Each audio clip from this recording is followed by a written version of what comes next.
10 horses are killed after a barn fire. As we first reported last night, it started around 9:30 at B&B Stables in Fairview.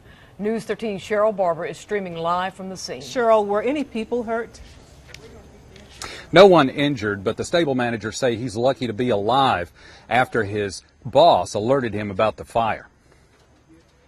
I woke up. It was in there watching TV. James Hoyle was in his apartment in this barn when the fire began to roar. My boss man called and said, asked where I was at, and then I come out and the barn was on fire. Just a few feet away, tons of hay fueling the blaze that raced through this 250-foot-long stable. Hoyle says his boss saved his life. Me and him was raised up together. We just like brothers and stuff. When I seen it was the barn, I started screaming for James. James managed to get through a door and made it outside. Where he come out stumbling because he had breathed in some smoke. But I attended to him for a minute, and I seen that he was okay, so I tried to go in the barn. Tony says by that time the fire was too intense. He managed to free his stepson's pony and a champion Tennessee Walker horse, but the 10 others died in the fire. There was nothing I could do on that end. I had to see it. Owners who board their horses arrived at the scene last night.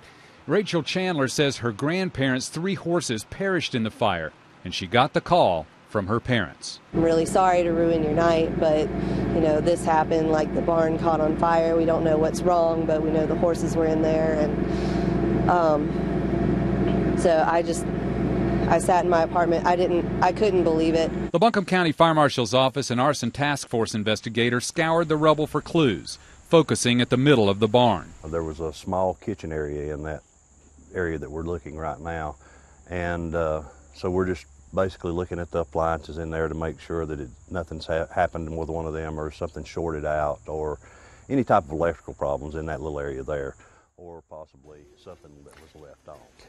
Investigators say that so far they don't see anything suspicious, but the search continues for any kind of clues here. James Hoyle was taken to the hospital and was released this morning with no injuries.